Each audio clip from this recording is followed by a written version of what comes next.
한번 따라 쓰겠습니다. 신앙은 초월적이며 초월적이며 형이상학적입니다. 형이상학적입니다. 또한 현실의 삶이라는 무대 위에서 역사합니다. 하나님을 섬기는 그 신앙은 하나님의 초월적이고 형이상학적 능력을 맛보는 현실이라는 무대 위에서 펼쳐지는 은혜입니다. 그래서 우리 신앙은 현실이라는 삶, 현재의 삶을 무시하지 않으십니다. 하나님은 항상 현재의 자리에서 하나님의 그 더 깊은 성수 그리스도를 닮은 그 은혜의 자리, 그 초월적이고 형이상학적인 하나님의 역사의 자리로 우리를 인도해 가십니다. 지난날의 삶을 완전히 깡그리 무시한 채 오늘 신앙이라는 것이 등장하지 않습니다. 그런데 만약 신앙에서 현실이 배제되게 된다면, 미신 혹은 광신의 위기를 피할 방법이 없습니다. 물을 떠다놓고 그냥 하나님이 도움을 나타내는 마치 도깨비 방망이 같이 하나님을 믿고 있다면 광신과 미신에 불과할 것입니다. 그래서 신앙은 항상 현실이라는 무대 위에서 그 능력과 은혜를 맛보게 되어 있습니다. 또한 만약 신앙에서 초월, 그 하나님의 능력이 배제되게 된다면 이번에는 삶의 지경이 결코 넓혀지지 않습니다. 인간적인 생각과 방법에 갇혀 살게 되어 있습니다. 삶의 궁극적인 목표와 방향을 잃어버리게 되어 있습니다. 삶의 진정한 행복과 만족이 나타나지 않습니다. 왜냐하면 내 머릿속에서 내 이성의 한계 안에서 삶이 돌아간다고 생각해 보십시오. 이미 알고 있는 게 나타날 뿐이고 이미 내가 생각하는 게 드러날 뿐이니 지루하고 따분하고 뭔가 도전이나 또 위기의식 속에서 하나님 앞에 무릎을 꿇는 것이나 하나님 은혜를 구하는 일이 없어지게 되죠. 그래서 신앙은 현실을 배제할 수도 초월을 배제할 수도 없습니다. 현실이라는 삶 위에서 하나님 초월적인 능력과 은혜를 맛보게 되는 것입니다. 그래서 현실이라는 무대 위에 초월적 능력이 나타나는 것, 이것이 바로 신앙입니다. 그러므로 이 신앙은 먼저 우리의 현실을 직시하게 만들어줍니다. 현실이라는 무대 위에서 초월적 능력이 나타나게 되는 것이니 신앙을 통해 우리는 현실을 직시하게 됩니다. 현실이 어떠한지를 규명하게 되고 그 현실 위에서 하나님만이 하실 수 있는 역사를 우리는 꿈을 꾸고 맛보게 되는 것이죠.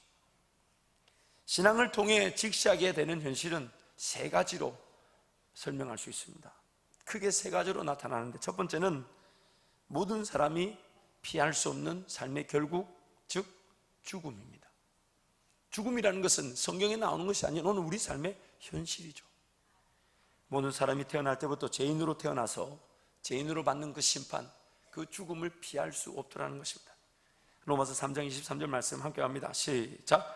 모든 사람이 죄를 범하였음에 하나님의 영광에 이르지 못하더니 6장 23절 말씀 갑니다. 시작. 죄의 삭은 사망이요 하나님의 은사는 그리스도 예수 우리 주 안에 있는 영생이니라. 모든 사람이 피할 수 없는 그 죽음은 오늘 우리의 현실입니다. 제가 이 죽음이라는 것에 대한 어떤 묵상을 하다가 하나의 그림이 생각나서 우리 지체에게 부탁해서 그림을 하나 그려봤습니다. 우리는 마치 그 죽음이라는 폭포를 피할 수 없는 삶을 살아가고 있습니다. 그래서 최선을 다하면서 자기 명예를 구하고 산다 해도 죽음이라는 그 폭포의 순간을 보지 못하면 그 명예가 전부인 줄 알고 그 삶에 갇혀 살겠죠. 또 혹은 권력이 목적이 되어 나름대로 권력을 좀 누렸고 가졌다고 할지라도 그 폭포, 죽음이라는 폭포에 떨어져 가고 있음에도 불구하고 그것을 보지 못한 채 자기 권력을 추구하며 살 수 있습니다. 또 부나 물질이 전부인 줄 알고 여기며 살지만 인생의 결국인 그 죽음을 회피하든 무시하든 그것을 무시한 채 그것을 추구한다는 것 자체가 의미가 없습니다. 우리 믿음은 이런 것입니다. 우리 믿음은 나란 우리의 죽음이라는 현실에서 진정 내가 죽음을 피할 수 없다는 존재를 직시하고 그 죽음을 직시하게 됐을 때 말씀과 기도라는 은혜를 통해 주의 손을 붙들고 걸어가게 되는 것, 마치 흘러 떠내려가지 않고 역류하듯 세상을 이기며 승리하며 살아가는 것, 이것이 바로 우리의 신앙의 능력인 것입니다. 아멘. 그 신앙의 능력으로 우리는 이 죽음이라는 현실을 직시하고 삶을 깨우고 하나님 손을 의지하게 되는 것이죠. 두 번째로 죽음이라는 현실을 직시하게 될 뿐만 아니라 직시하게 되는 현실은 삶이라는 것은 최선만 다한다고 해서 되는 것이 아니라는 거예요. 나의 최선만으로 삶이 산답게 펼쳐지지 않더라는 것입니다. 계획한 대로 최선의 선택으로 살아가지만 항상 변수가 등장하고 계획한 대로 잘 되지 않더라는 거예요. 얼마 전 우연히 제가 EBS 그 방송을 하나 보았습니다.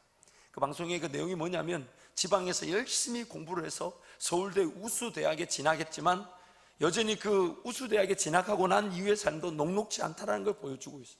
한 자매가 지방에서 이렇게 공부 열심히 해가지고 좋은 대학에 들어갔는데 살아가는 삶은 조그마한 그 쪽방 고시원 같은, 여러분 그 고시원 한번 들어가서 한번 누워보십시오. 키 큰 게 원망스럽습니다. 아까 그 사람은 반 접어서 누워야 됩니다.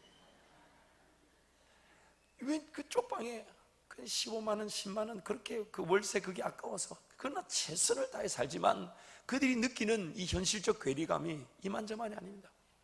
어느 지방에서 공부를 잘해가지고 서강대를 갔습니다. 서강대, 우리가 아는 서강대 좋은 대학이요, 나쁜 대학이에요? 잘 모르십니까?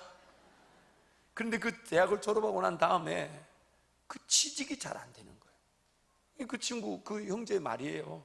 지금 어머니는, 그리고 심지어 그 동네에서는 공부 좀 한다고 온갖 기대를 가지고 자기를 바라보고 있는데 막상 대학을 졸업했는데 취직이 안 되는. 그런데 그 형제 입에서 나오는 말이 너무너무 가슴이 아팠어요. 뭐라고 얘기하냐면 최선만 다하면 될 줄 알았대요. 열심히만 다하면 될 줄 알았대요. 근데 이제 와서 보니 그 자기 하는 말이 이런 결론입니다. 자기보다 더 열심히 한 사람이 있는 모양이죠. 자보다 더 최선을 다하며 산 사람이 있는 모양이죠. 그저 최선만 다하며 길을 걸어오면 뭔가 나타날 줄 알았다는 거예요. 그러나 우리가 잘하는 대로 최선만 다한다 해서 삶이 우리가 계획한 대로 잘 서고 이루어지지 않더라는 거예요.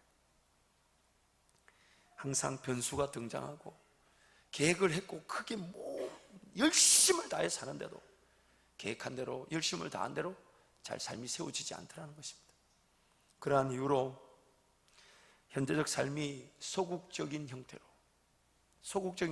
축소 혹은 제한되고 어느 순간 나도 모르는 사이에 내 삶에 내가 살아가는 내 삶에 대한 자세가 소극적이고 자신감을 잃고 그냥 뭔가 주어지면 주어지는 대로, 닥치면 닥치는 대로, 어쩔 수 없는 길을 어쩔 수 없는 대로 그렇게 걸어가고 말더라는 것입니다. 그런 위기가 존재하더라는 것이죠.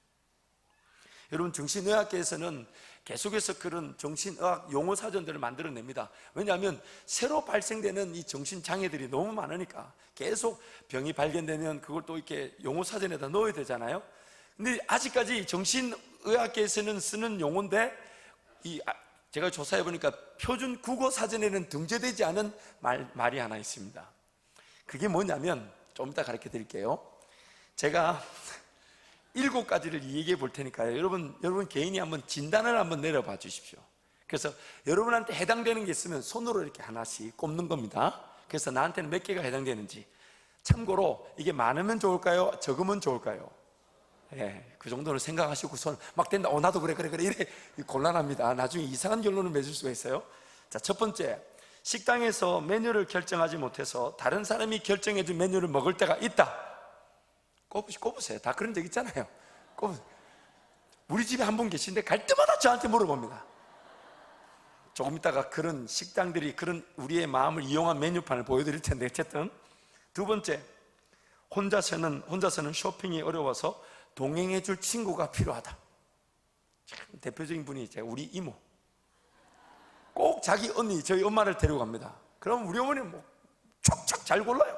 근데 이모가 언젠가 저한테 그러더라고요. 항상 쇼핑이 어려워서 언니 데리고 왔는데 자기 돈 내고 쇼핑했는데 나는 하나 샀는데 언니는 2개가 사가오고 분명히 내 돈 썼는데 이렇게 뭔가 결정하다가 언니 거 2개 되고 자기 거 하나 되고 그랬다 그래요. 항상. 그리고 저희 이모가 항상, 제가 이모하고 좀 가까운 편인데 이모가 저를 보면 너 엄마는 꼭 이따가 실증 나면 나한테 판다.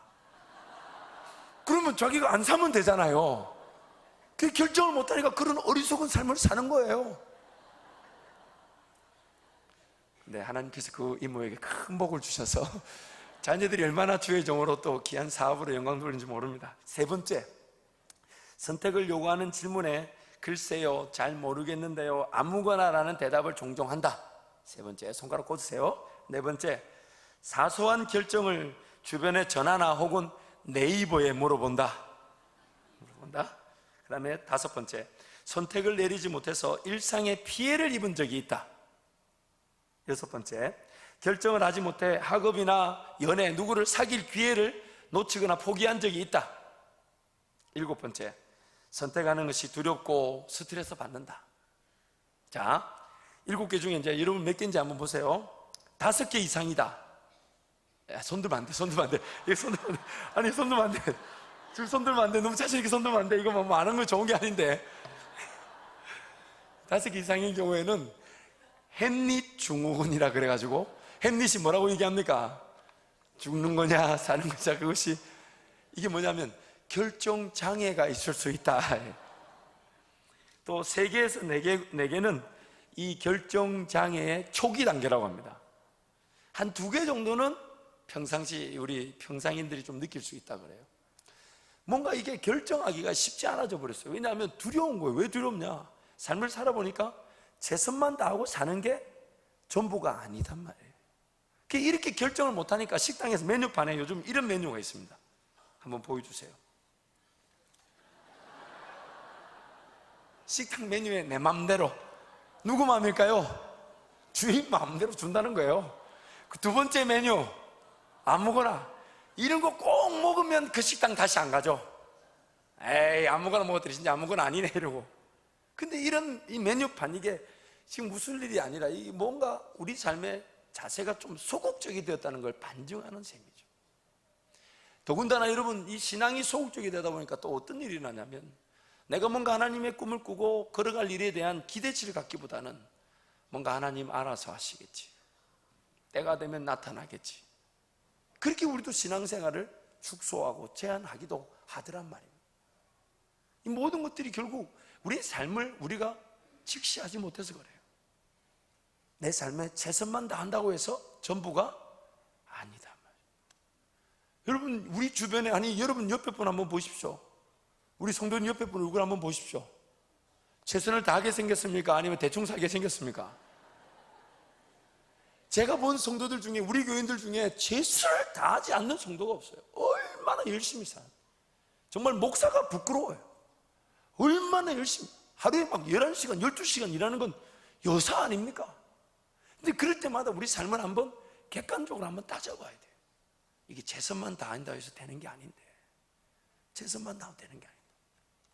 우리 삶의 이 신앙은 우리 삶의 그런 현실을 직시하게 만들어줍니다. 내가 죄로 말미암아 죽을 수 있다는, 죽음을 피할 수 없다는 것, 또한 내 삶에 열심히 최선을 다해 살아가지만 최선만으로 안 된다는 것. 그래서 이사야서 말씀 43장 말씀 갑니다. 시작. 야곱아, 너를 창조하신 여호와께서 지금 말씀하시느니라. 이스라엘아, 너를 지으신 이가 말씀하시느니라. 너는 두려워하지 말라.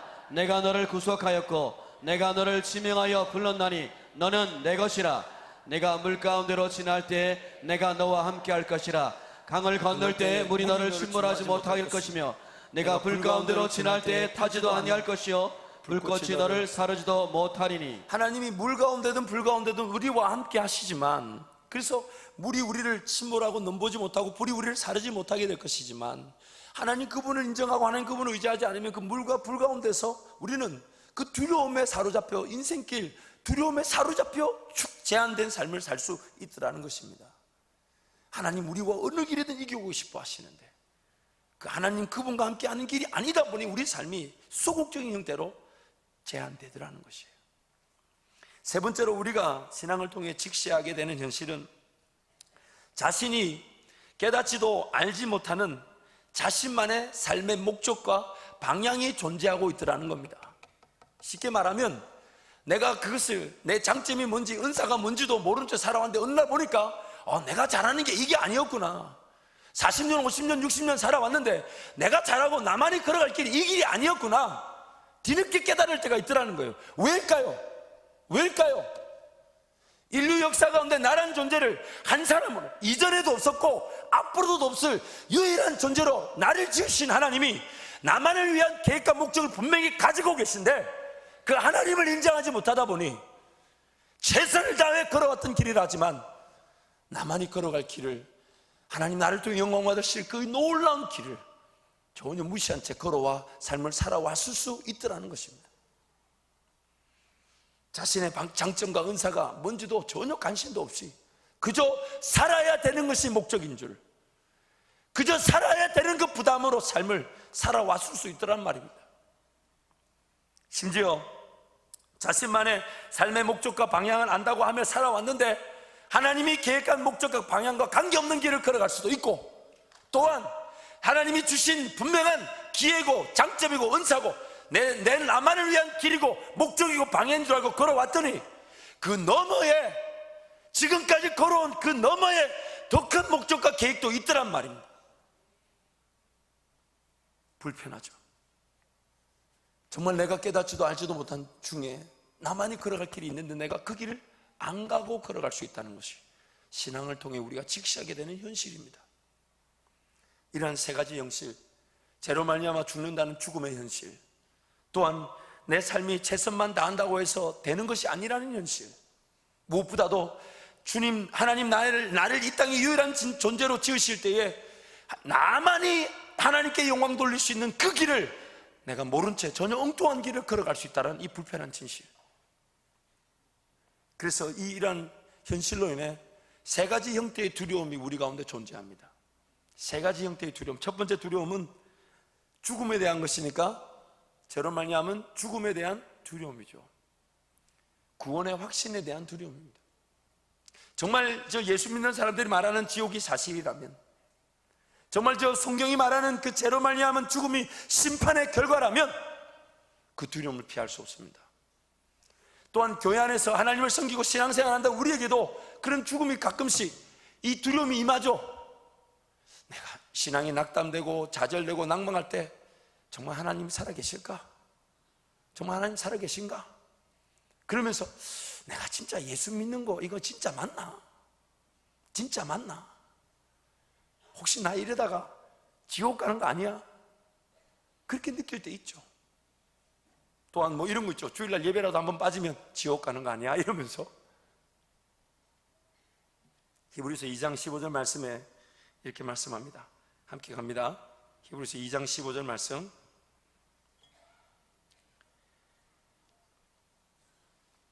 히브리서 2장 15절 함께 합니다. 히브리서 2장 15절입니다. 함께 합니다. 시작.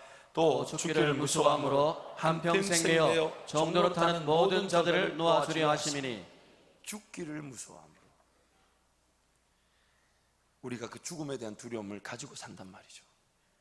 두 번째 두려움은 최선을 다해 산다고 하지만 엉뚱한 곳에서 엉뚱한 것을 심고 엉뚱한 것을 거둘 것에 대한 두려움이 우리 가운데 있습니다. 우리가 잘 아는 대로 갈라디아서 6장 7절 8절 말씀 함께 갑니다. 시작. 스스로 속이지 말라. 하나님은 없인 여김을 받지 아니하시나니 사람이 무엇으로 심든지 그대로 거두리라.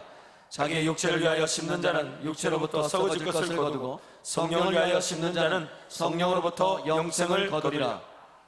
예수를 믿고 거듭났다고 함에도 불구하고 성령을 쫓아 심기만 해야 되는데 어느 순간 나도 모르게 내 육신의 소욕, 세상의 정욕, 이생의 자랑, 안목의 정욕인 줄 모르고 그것 따라 시간과 소중한 물질을 심어버릴 때가 있더라는 것이죠. 그래서 최선을 다해 심고 갔는데 차라리 최선을 다하지 않았더라면 더 나았을 텐데, 차라리 그 삶이 그렇게 사라지지 않았더라면 더 나았을 텐데 전혀 엉뚱한 길에서 엉뚱한 것을 심고 엉뚱한 것을 거둘 때가 있더라는 것입니다. 그래서 어느 순간 우리의 신앙이 종종 과도기가 필요하죠.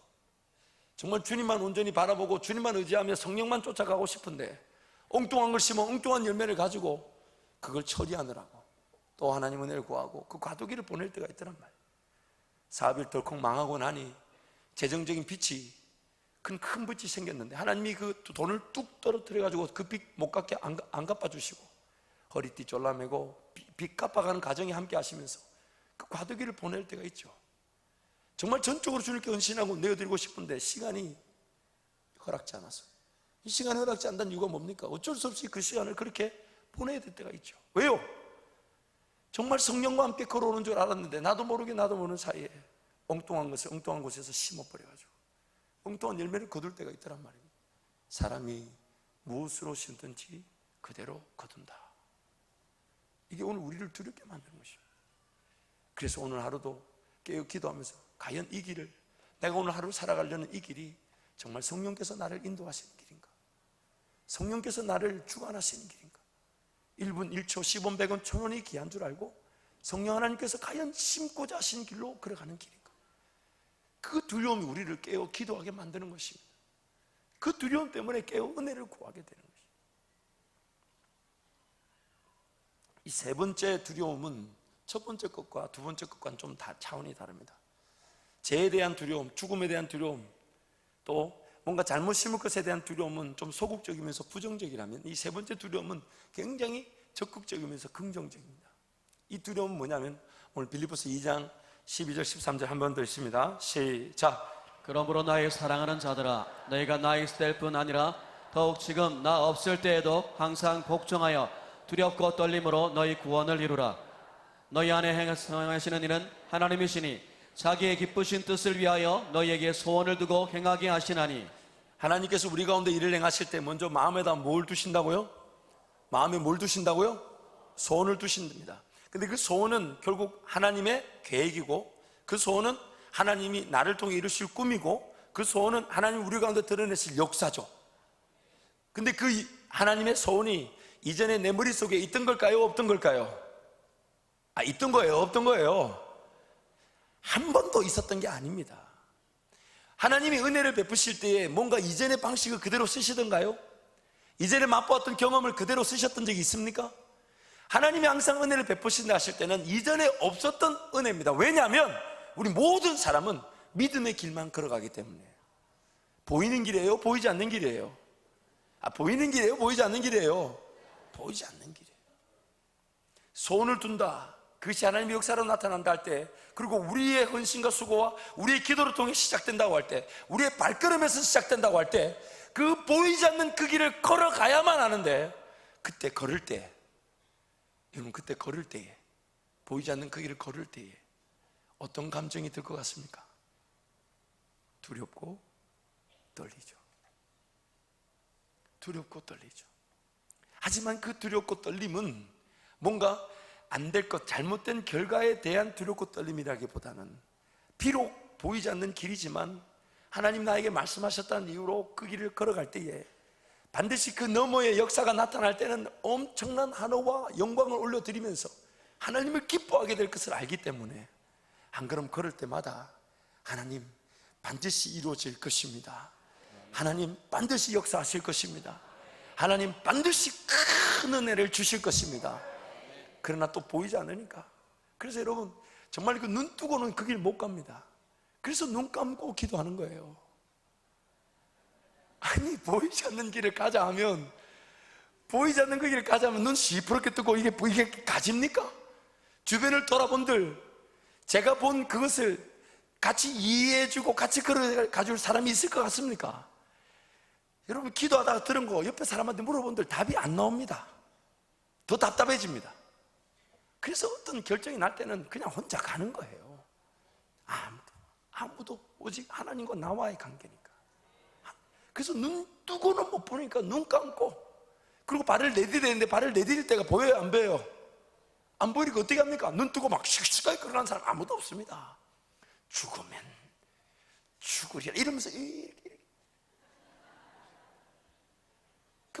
아예 안 보이는데 발을 내디뎌라 하시니, 정말 계획이 없던 것이고 생각이 없던 것이고 한 번도 상상조차 못한 길인데, 그저 하나님 은혜가 무엇입니까? 하나님의 꿈만이 내 삶을 내 삶이라고 답게 세워줄 텐데, 하나님의 꿈만이 내가 걸어가는 길을 정하게 될 것인데, 하나님 어디입니까? 무엇입니까? 이렇게 기도하는데 어느 날 마음의 감동이 딱 되는데, 아버지 이거 너무 이거 주여 하고, 처음에는 뭐 믿음이 없을 때는 또 이상한 생각이 드는 듯 싶어서 마귀야 떠나가라 했다가, 그 다음날 또 생각이 나면 진짜 하나님 이게 하나님 주신 거 맞습니까? 이러고 또 하나님 믿음 없으면 용서하시고 내일 또 물어보겠습니다 하고 또 내일 또 와가지고 또 물어보면서, 또 물어보는데 3일째 연거푸 얘기하시면 좀 일주일만 참아주십시오 이러면서 막, 근데 일주일 내내 생각이 나고 마음에 감동이 되고, 그럼 어떻게 할까요? 가긴 가는데 주님 내 힘으로 못 가는 거 아시지 않습니까? 힘을 주십시오 이러는 것도 밀어놨다가 그 긴장에 살다가 도저히 안 되면 안 가면 안 될 것 같아서 그래서 발을 한 걸음 내딛었더니 뭔가 하나님 인도하심이 있지만 아직 일이 다 되기 전까지는 그 발 한 걸음 내딛으면 더 두렵죠. 일은 벌렸고 선포는 했고 한다고 말은 다 했고 주변 모든 성도들은 내가 뭐 하는지 다 알고 있고 그러니 더 떨리죠. 한 걸음 내딛었고 그래가지고 그림을 그리자면 이런 거예요. 한 걸음 걸어갈 때면 씩씩하게 이렇게 가야 되는데 우리는 어디도 모르는 사이야. 뒷발 못 대고 주여 아니면 돌아갑니다 이러면서 한 걸음 내딛긴 내딛었는데 뒷발 못 대고 있을 때가 있잖아요. 없는 척 하지 마시고요. 발발 떠다가 뒤로 돌아가신 적도 많잖아요. 저도 세보니까 11번은 되는 것 같은데. 그러나 우리는 압니다. 하나님 앞에 그저 깨어 기도했던 성도들이 마음의 소원을 주실 때마다 그 소원에 감동을 받고 변화를 받고 하나님 이 길 끝에서 주를 배우게 될 것을 믿습니다. 주를 배우게 될 것을 믿습니다. 그러면서 그 길 걸어가죠. 그래서 기도할 때마다 그 기도의 자리가 눈물과 콧물이 번복되면서 뭐 기쁨과 즐거움의 눈물일 수도 있지만 막 주님 안 도와주시면 안 된다고 기도하다 보니 막 나올 수 있는 건 다 나오고 그러나 그렇게 주님만 바라보며 걸어갈 때 반드시 하나님 그 두렵고 떨리는 그 두렵고 떨림의 크기만큼 아니 그 이상의 역사를 우리 가운데 나타내시는 것입니다. 아멘. 여러분 그 켄터키 프라이드 치킨이라고 치킨점 아시죠? 그 입구에 가보시면 할아버지 한 사람 안경 끼고 수염 나가지고 이렇게 있는 거 보셨죠? 그분이 커널 샌더스라는 사람입니다. 커널 샌더스라는 이분이 이 켄터키 프라이드 치킨을 시작하셨는데 사실 이분의 삶은 녹록지가 않았어요. 1890년에 태어났는데 아버지를 여의고 새아버지의 학대로 인해서 가출을 일삼았고 15살 나이에 먹고 살기 위해서 군대에 나이를 속여 입대했다고 합니다. 군대 제대한 후에는 철도 회사에 입사했지만 노사 갈등으로 퇴직하게 되고 마음 잡고 공부하여서 변호사가 되었지만 체질이 안 맞아 그만뒀다고 합니다.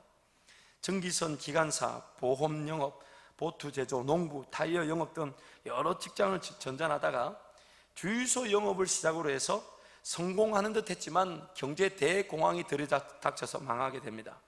다시 주유소 사업을 시작하고 식당과 이 모텔 사업을 병행하지만 그래서 한때 막 그 켄터키 주지사로부터 뭐 커널이라는 이런 칭호도 부여받고 이름도 바꾸게 되고 막 이렇게 서게 되지만 1939년 대형 화재로 모든 재산을 잃게 됩니다.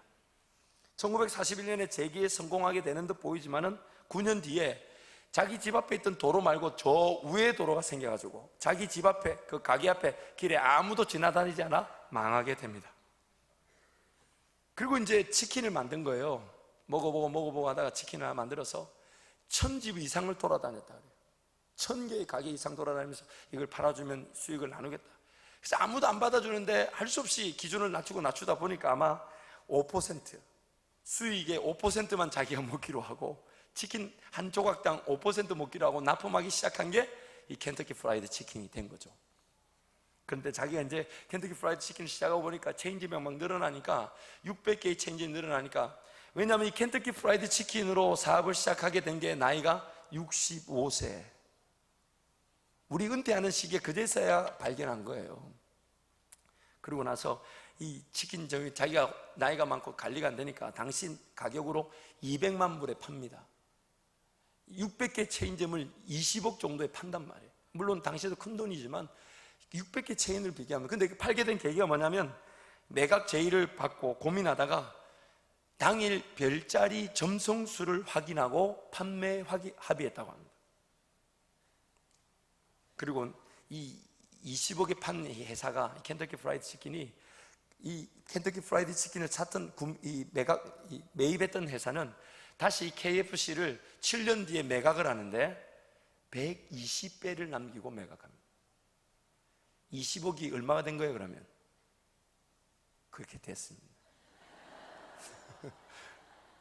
120배 2천억이죠. 여러분, 우리는 하나님이 주시는 꿈을 꾸고 하나님이 걸어가라 하시는 그 길을 걸어가지 않으면 나만이 걸어갈 길을 걸어가지 못한 채 방황을 피할 수가 없습니다. 최선을 다하는 게 오히려 안타까울 때가 있어요.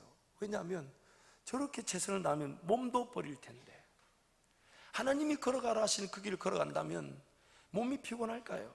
조금 부담은 있어도 자유가 먼저 있지 않겠습니까? 하나님이 나에게 주신 그 꿈을 깨닫고 걸어간다면, 그래서 그 길을 들어서게 된다면 인생 이리저리 헤매고다 오지 않을 텐데, 정말 나의 길 오직 하나님만이 아신다고 자랑하면서 찬양하며 걸어갈 텐데, 우리는 어느 순간 우리도 모르는 사이에 급하고 긴급하고 당장 이거라도 안 하면 삶이 어려움에 처할까 봐 히브리서 2장 15절 말씀처럼 죽기를 무서워함으로, 죽을까 봐 자기도 모르는 사이에 최선을 다한다는 명목하에 헤매일 수 있다는 거예요. 헤매일 수 있다는 거예요. 하나님이 오늘 하루 어디로 걸어가게 하실지, 어제 일을 더 이어서 완성하게 하실 수도 있고, 혹은 이 아침에 이 새벽에 기도하는 순간에 하나님이 전혀 뜻밖의 일을 깨닫게 하시고 기도하게 하셔서 시도해 보게 하실 수도 있고, 전혀 뜻밖의 사람을 만나게 하실 수도 있고, 혹은 기도하며 인내하게 하셨다가 반드시 드러날 일을 드러나는 그 자리에 세우게 하실 수도 있는데, 그 하나님의 꿈과 비전에 관심이 없고 어느 순간 내 필요, 내 원함, 그러다 보니까 이 신앙이 현실이라는 무대 위에서 꿈을 꾸게 돼 있는데 현실을 무시해버린 채, 하나님과 함께 동행함이 없는 채 뭔가 바라고 기대하고 물 떠다놓고 기도하는, 알라딘의 램프 그 지니를 부르듯이 하나님을 부른다면 미신과 광신에 지나지 않게 되는 것입니다. 그러면서 어느 순간 삶을 살아오면서 최선을 다했는데 하나님이 잘 느껴지지 않고 경험되지 않으니까 이제는 하나님의 그 초월적인 능력과 그 형이상학적인 기적에 관심이 없고 그저 내 방법과 내 생각과 내가 할 수 있는 만큼만 하며 살아가는 삶, 그러다 보니 삶의 지경이 넓혀지고 뛰어넘어서기보다는 그 지경, 예측 가능하고 현실, 그 지극히 현실적인 삶에만 갇혀 살아버릴 수 있다는 것입니다. 사랑하는 성도 여러분, 하나님께서는 지금 우리를 이 땅에 지으셨을 때에 나만이, 여러분 각 성도만이 드릴 수 있는 그 영광을 위해 우리를 계획하시고 지으셨습니다. 그래서 내가 아니고서는 누가 나를 대신해서 삶을 살아줄 수가? 만약에 가능하다면 제가 오늘 삶을 포기하면서 사랑하는 이무수 목사님, 오늘부터는 저를 위해 대신 살아주십시오 하고 대답도 듣기 전에 삶을 포기하지 않겠습니까? 살아본들, 하나님은 여전히 그 꿈을 가지고 계십니다. 그 이유가 바로 아직 오늘이라는 시간이 주어졌고 호흡이 있다는 뜻이죠. 그러므로 그 하나님의 길을 걸어가는 여러분만을 위한 분명 하나님의 계획과 목적에 따라 삶이 사라지길 간절히 기도합니다. 아멘. 그래서 그 일이 너무너무 궁금해서 말씀의 자리로, 기도의 자리로 달려나. 말씀의 자리로, 기도의 자리로. 그래서 우리의 삶에는 이 은퇴란 말이 존재하지 않습니다. 은퇴란 말이 존재하지 않습니다. 하나님 왜 살려두셨는데요? 왜 살려두셨는데? 아니, 직장생활 열심히 최선을 다해 수고 잘하셨습니다. 그건 직장생활을 그렇게 직장법에 따라 맞춰진 것이지만 내 삶이 아직 호흡이 있고 내 삶이 아직 오늘이라는 시간이 주어져 있다면 은퇴란 말은 존재하지 않습니다. 오직 하나님 그분께 영광을 돌릴 날들만이 존재하게 되는 것입니다. 아멘. 그러므로 그 날이 기대되어지고 사모되어지길 바랍니다. 아멘. 제가 여러분을 위해서 기도하는, 우리 교회를 위해서 기도할 때마다 기도하는 제목이 있습니다. 하나님, 모든 성도 각양각색 다양한 삶을 살더라도 그 자리에서 자기만이 꿀 수 있는 꿈을 꾸게 하여 주옵소서. 아멘. 그 사람만이 꿀 수 있는 꿈을 꾸게 해주십시오. 아멘. 그래서 하나님과의 동행이 일어나고 하나님과의 동행을 통해 기어이 하나님 나에게 주신 꿈이 이러하다고 그 꿈을 맛보고 그 영광과 감사로 이전에 달려나오게 하여 주옵소서. 아멘. 그렇다면 여러분, 전도는 막을 수가 없습니다. 내 삶과 내 나와 함께 하신 초월적인 형이상학적인 그 하나님의 능력을 경험한 자들이 그 하나님을 자랑할 수밖에 없어요. 아멘. 그 하나님을 자랑할 수밖에 없어요. 각자 성도들이 꾸어야 될 꿈, 자기만의 걸어갈 그 길을 걸어가게 하셔서 우리 교회로 함께 모였을 때는 우리 한밭제일교회가 각양각색의 삶의 자리에 하나님의 꿈을 꾸고 꿈의 영광을 맛본 자들이 우리 교회가 꾸어야 될 꿈에 함께 꾸게 하여 주옵소서. 아멘. 그래서 하나님, 우리 한밭제일교회가 온 성도가 하나 되어 꾸어야 될 꿈의 자리에 함께 달려나가게 하시고 그래서 이 지역사회, 나라도 어쩌면 지역사회도 감당하지 못한 일을 우리 교회가 감당하게 하시고 우리 모든 성도가 그 일에 꿈을 꾸며 하나님의 영광을 보게 하여 주옵소서. 아멘. 여러분, 우리 한밭제일교회가 누린 이 은혜가 이만저만이 아닙니다. 대한민국 1% 아니 그 이하의 은혜를 지금 누리고 있는 겁니다.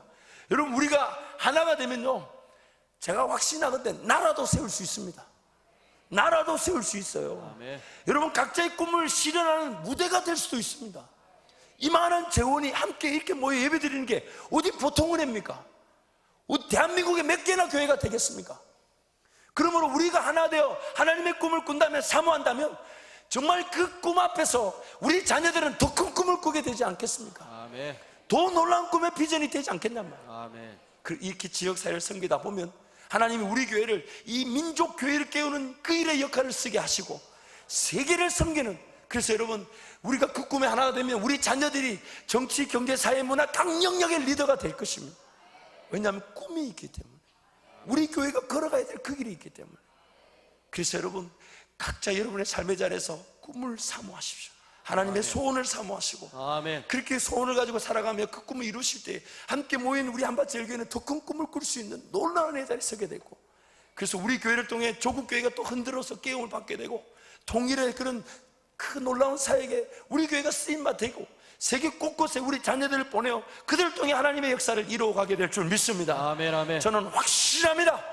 저는 확실합니다. 아멘. 하나님께서 오늘 이 자리에 36년 동안 이런 은혜를 주셨다는 것은 더 큰 은혜를 위한 분명한 도약이 되고 기반이 되지 저는 믿습니다. 아멘. 그 일에 우리 모두가 깨어 기도하여 반드시 누리게 될 것을 저는 확신합니다.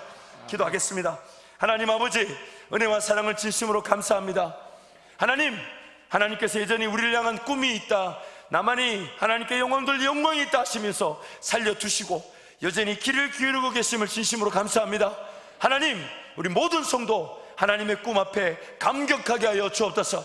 하나님, 그분과의 교제와 기도가 말씀이 살아나게 하여 주셔서 꿈을 발견하게 하시고 마음을 소원을 통해 일하시는 하나님 한 분만으로 기뻐하게 하여 주옵소서.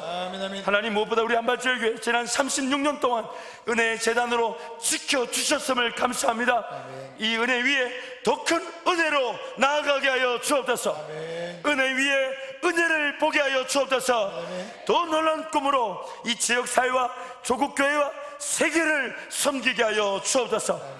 그 부푼 가슴 안고 달려드는 전이 되게 하여 주시고 놀라운 꿈 한 발짝 내디딜 때마다 더 두렵고 떨려 기도할 수밖에 없는 우리 모든 성도 교회 되게 하여 주옵소서.